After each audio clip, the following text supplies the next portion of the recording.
Deuxième dimanche de Carême. Le sujet offert à notre considération, en ce deuxième dimanche, est l'un des plus importants pour la saison sainte. L'Église nous applique la leçon que notre Sauveur a donnée à 3 de ses apôtres. Efforçons-nous d'y être plus attentifs qu'ils ne l'étaient. Jésus était sur le point de passer de Galilée en Judée, afin de pouvoir monter à Jérusalem et être présent à la fête de la Pâque. C'était cette dernière Pâque, qui devait commencer par l'immolation de l'agneau figuratif, et se terminer par le sacrifice de l'agneau de Dieu, qui enlève les péchés du monde. Jésus voudrait que ses disciples le connaissent. Ses œuvres lui avaient rendu témoignage, même à ceux qui lui étaient, d'une certaine manière, étrangers. Mais quant à ses disciples, n'avaient-ils pas toutes les raisons de lui être fidèles, même jusqu'à la mort? N'avaient-ils pas écouté ses paroles, qui avaient un tel pouvoir avec eux, qu'ils forçaient la conviction? N'avaient-ils pas fait l'expérience de son amour, auquel il était impossible de résister? Et n'avaient-ils pas vu à quel point il avait patiemment supporté leur manière étrange et fâcheuse? Oui, ils devaient le connaître. Ils avaient entendu l'un de leurs proches, Pierre, déclarer qu'il était le Christ, le Fils du Dieu vivant. Matthieu 16h16, malgré cela, l'épreuve à laquelle leur foi allait bientôt être soumise devait être d'un genre si terrible que Jésus les armerait miséricordieusement contre la tentation par une grâce extraordinaire.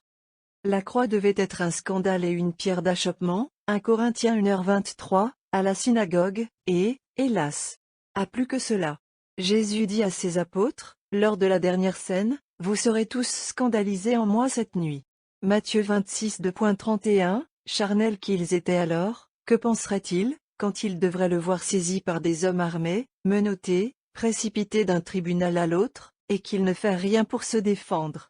Et quand ils découvrirent que les grands prêtres et les pharisiens, qui avaient jusque-là été si souvent déjoués par la sagesse et les miracles de Jésus, avaient maintenant réussi leur conspiration contre lui, quel choc pour leur confiance. Mais, il devait y avoir quelque chose de plus éprouvant encore, le peuple, qui, mais quelques jours auparavant, l'accueillait avec tant d'enthousiasme avec leur hosanna, exigerait son exécution, et il devrait mourir, entre 2 voleurs, sur la croix, au milieu des insultes de ses ennemis triomphants. N'est-il pas à craindre que ses disciples, lorsqu'ils seront témoins de ses humiliations et de ses souffrances, perdront courage? Ils vivent dans son entreprise depuis 3 ans. Mais quand ils verront que les choses qu'il avait prédites qu'il lui arriveraient sont vraiment accomplies, le souvenir de tout ce qu'ils ont vu et entendu les gardera-t-il fidèles à lui? Ou vont-ils se retourner lâches et s'enfuir de lui? Jésus en choisit 3 parmi le nombre qui lui sont particulièrement chers. Pierre, qu'il a fait le rocher, sur lequel son Église doit être construite, et à qui il a promis les clés du royaume des cieux, Jacques, fils de Sander, qui sera le premier martyr du collège apostolique, et Jean, le frère de Jacques, et son propre disciple bien-aimé. Jésus a décidé de les prendre de côté et de leur montrer un aperçu de cette gloire que, jusqu'au jour fixé pour sa manifestation, il cache aux yeux des mortels.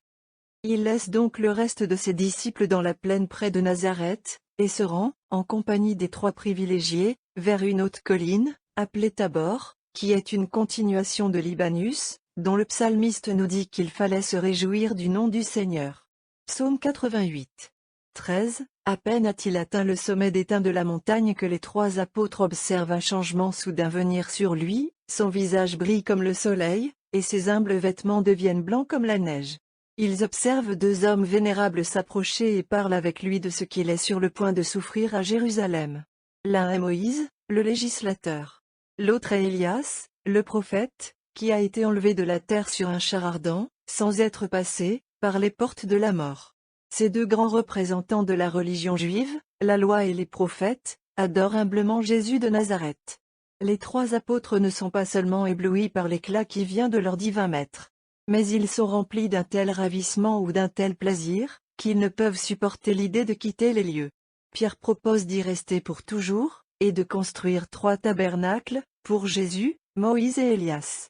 Et tandis qu'ils admirent la vue glorieuse et contemplent la beauté de leur nature humaine de Jésus, un nuage brillant les éclipse et une voix leur est entendue, c'est la voix du Père éternel, proclamant la divinité de Jésus, et disant, « Ceci est mon Fils bien-aimé. » Cette transfiguration du Fils de l'homme, cette manifestation de sa gloire, ne dura que quelques instants. Sa mission n'était pas sur Tabor. C'était l'humiliation et la souffrance à Jérusalem. Il retira donc en lui l'éclat qu'il avait laissé transpirer et quand il vint vers les 3 apôtres qui, en entendant la voix de la nuée, étaient tombés sur leur visage avec crainte, ils ne pouvaient voir personne d'autre que Jésus. Le nuage brillant avait disparu. Moïse et Élias avaient disparu. Quelle faveur ils leur ont accordée. Se souviendront-ils de ce qu'ils ont vu et entendu? Ils ont eu une telle révélation de la divinité de leur cher maître, est-il possible que, lorsque viendra l'heure de l'épreuve, ils l'oublieront et douteront de son être Dieu? Et, quand ils le voient souffrir et mourir, avoir honte de lui et le renier. Hélas! L'Évangile nous a raconté ce qui leur est arrivé. Peu de temps après, notre Seigneur a célébré sa dernière scène avec ses disciples. À la fin de la scène, il les emmena sur un autre mont, le mont Olivet, qui se trouve à l'est de Jérusalem. Laissant le reste à l'entrée du jardin, il s'avance avec Pierre, Jacques et Jean, puis leur dit, « Mon âme est triste jusqu'à la mort, restez ici, et regardez avec moi. » Matthieu 26:38, il se retire alors un peu loin d'eux et prie son Père éternel. Le cœur de notre Rédempteur est alourdi d'angoisse. Quand il retourne à ses 3 disciples, il est affaibli par l'agonie qu'il a subie, et ses vêtements sont saturés de sang. Les apôtres sont conscients qu'il est triste jusqu'à la mort, et que leur est proche où il doit être attaqué. Veillent-ils? Sont-ils prêts à le défendre? Non. Ils semblent l'avoir oublié, ils dorment vite, car leurs yeux sont lourds. Matthieu 26:43, pourtant, quelques instants, et tous auront conduit de lui, et Pierre, le plus courageux de tous, prêtera serment qu'il n'a jamais connu l'homme.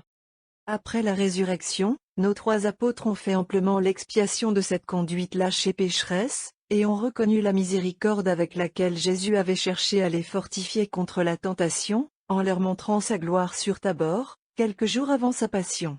N'attendons pas de l'avoir trahi, reconnaissons aussitôt qu'il est notre Seigneur et notre Dieu. Nous allons bientôt célébrer l'anniversaire de son sacrifice. Comme les apôtres, nous devons le voir humilié par ses ennemis et porter, à la place, les châtiments de la justice divine. Nous ne devons pas permettre que notre foi soit affaiblie, quand nous voyons l'accomplissement de ces prophéties de David et d'Isaïe, que les Messias doivent être traités comme un ver de la terre. Psaume 21:2.7, et être couverts de blessures, afin de devenir comme un lépreux, le plus abject des hommes, et l'homme des douleurs. Ésaïe 53:2.4, nous devons nous souvenir des grandes choses de Tabor, et des adorations qui lui ont été payées par Moïse et Élias, et de la nuée brillante, et du vide du Père éternel. Plus nous le voyons humilié, plus nous devons proclamer sa gloire divinité.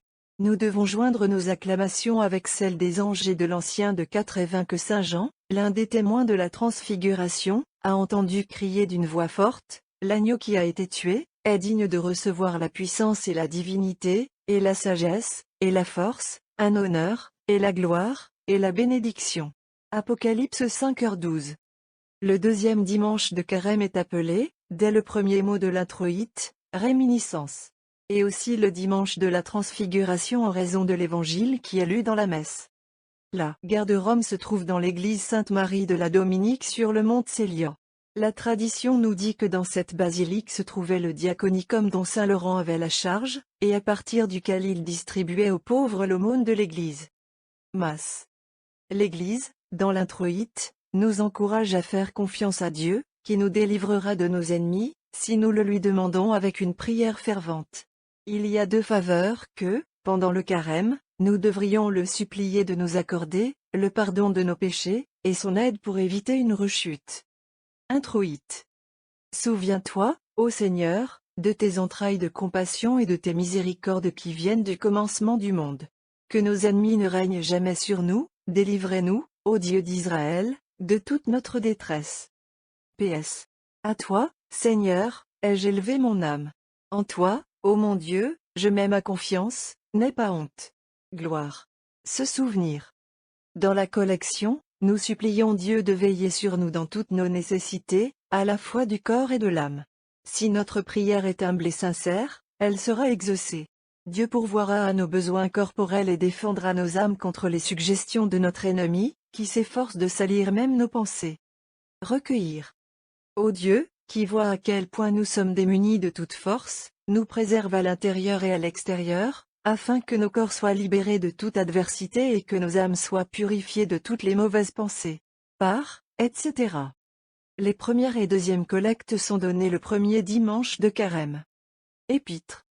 Leçon tirée de la première épître de Saint Paul apôtre aux Thessaloniciens 4:2.1, 7. Frères, nous prions et vous supplions dans le Seigneur Jésus, que, comme vous l'avez reçu de nous, comment vous devez marcher et plaire à Dieu, de sorte que vous aussi vous marcherez, afin que vous puissiez abonder le plus. Car vous savez quel précepte je vous ai donné par le Seigneur Jésus. Car telle est la volonté de Dieu, votre sanctification. Que tu t'abstiennes de fornication, que chacun de toi sache posséder son vase dans la sanctification et l'honneur, et non dans la passion de la luxure, comme les païens, qui ne connaissent pas Dieu. Et qu'aucun homme n'exagère, ni ne contourne son frère dans les affaires. Parce que le Seigneur est le vengeur de toutes ces choses, comme nous en avons témoigné. Car Dieu ne nous a pas appelés à l'impureté, mais à la sanctification. Ici, l'apôtre montre quelle manière de vivre les chrétiens doivent suivre. Et l'Église, en répétant ces paroles, exhorte les fidèles à profiter du présent temps de grâce et à retrouver toute la beauté de l'image de Dieu que la grâce du baptême leur a d'abord donnée. Un chrétien est un vase d'honneur, formé et enrichi par la main de Dieu. Qu'il évite donc tout ce qui dégraderait sa noble origine, et le transformerait en un vase de déshonneur, digne seulement d'être brisé et jeté avec l'impur dans le puits de l'enfer. La religion chrétienne a jusqu'à présent anobli l'homme que même son corps même peut partager la sainteté de l'âme. D'autre part, elle nous enseigne que cette sainteté de l'âme est altérée, oui, complètement effacée, par la perte de la pureté du corps. L'homme tout entier, donc, corps et âme, doit être réformé par les pratiques de ce temps saint. Purifions l'âme par la confession de nos péchés, par le scrupule du cœur, par l'amour de Dieu. Et rendons sa dignité au corps, en lui faisant porter le joug de la pénitence, afin qu'il soit, désormais, soumis et docile à l'âme, et, le jour de la résurrection générale, participe à sa béatitude sans fin. Dans le graduel, l'homme crie à son Dieu de le délivrer des maux qui le menacent et de lui donner la victoire sur l'ennemi invisible, qui l'humilie et l'insulte si cruellement. Le tract est à la fois un cantique de confiance en la miséricorde divine et une prière adressée par l'Église à son Sauveur, le suppliant de visiter et de sauver ses enfants fidèles lors de la grande fête, qui est encore si loin, mais vers laquelle chaque jour nous rapproche. Graduel. La détresse de mon âme augmente, délivre-moi, Seigneur, de mes nécessités. Voyez à quoi je suis réduit, voyez ce que je souffre, et pardonnez-moi tous mes péchés. Appareil. Rendez gloire au Seigneur, car il est bon, car sa miséricorde perdure pour toujours. Qui déclarera les pouvoirs du Seigneur? Qui fera toutes ses louanges? Heureux ceux qui gardent le jugement et rendent justice en tout temps. Souviens-toi de nous, Seigneur, en faveur de ton peuple, rends-nous visite avec ton salut. Évangile. Suite du Saint-Évangile selon Matthieu 17 2.1, 9.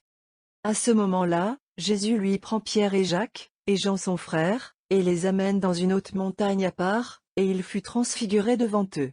Et son visage brillait comme le soleil, et ses vêtements devenaient blancs comme la neige. Et voici, il leur apparut Moïse et Élias parlant avec lui. Alors Pierre répondant, dit à Jésus, Seigneur, il est bon pour nous d'être ici, si tu veux, faisons ici 3 tabernacles, un pour toi, et un pour Moïse, et un pour Élias. Et alors qu'il parlait encore, voyez un nuage brillant les éclipser. Et l'eau, une voix sortit de la nuée, disant, c'est mon fils bien-aimé, en qui je suis bien content, écoutez-le.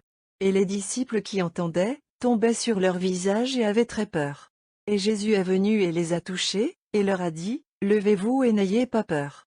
Et quand ils levèrent les yeux, ils ne virent personne, mais seulement Jésus.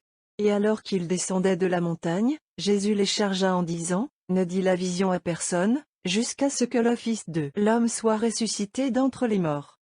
C'est ainsi que Jésus encouragea ses apôtres, alors que le temps de la tentation était proche. Il cherchait à les impressionner par sa gloire, afin qu'elles puissent maintenir leur foi en cette période difficile où l'œil extérieur ne verrait rien d'autre en sa personne que la faiblesse et l'humiliation. Oh! La prévenance aimante de la grâce divine, qui ne manque jamais, et qui nous montre, dans une lumière si forte, la bonté et la justice de notre Dieu. Comme les apôtres, nous avons aussi péché.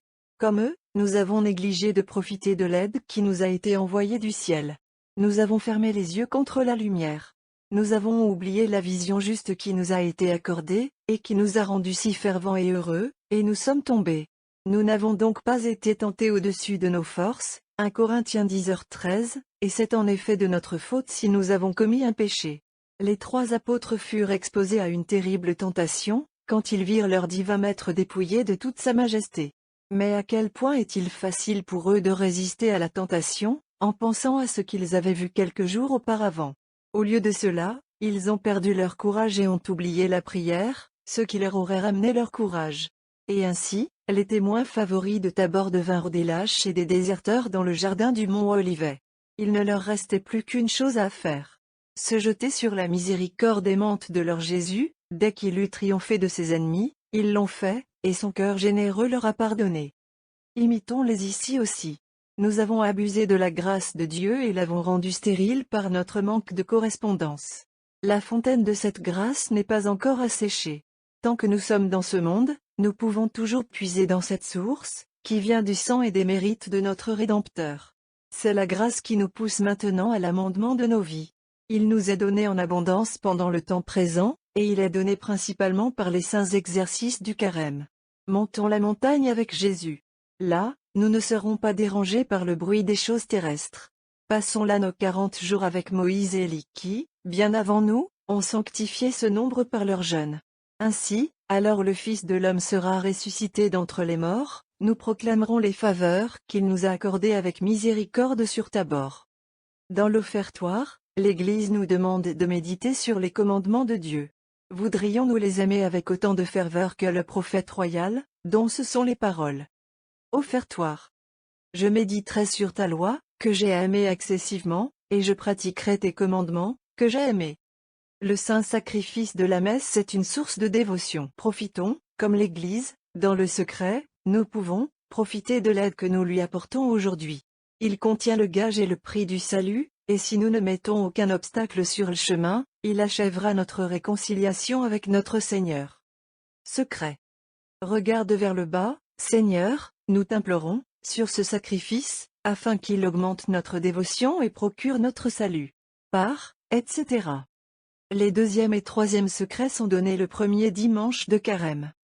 L'âme pénitente, ayant vu comment cet ineffable mystère lui a donné de jouir de la présence de celui qui est son sauveur et son juge, lui offre ses prières avec toute la ferveur de la confiance. Elle lui dit ces paroles du psalmiste, qui forment l'antienne de communion. Communion. Comprenez mon cri, écoutez la voix de ma prière, ô mon roi et mon Dieu. Car c'est à toi que je prierai, ô Seigneur. Dans la post-communion, l'Église prie spécialement pour ceux de ses enfants qui ont pris part à la victime qu'elle vient d'offrir. Jésus les a nourris de sa propre chair. Il leur incombe de se montrer dignes de lui par le renouvellement de leur vie. Post-communion. Accorde-toi humblement, ô Dieu Tout-Puissant, afin que ceux que tu as rafraîchis avec tes sacrements, te servent dignement dans la conduite de leur vie. Par, etc. Les 2e et 3e post-communion sont donnés le premier dimanche de carême.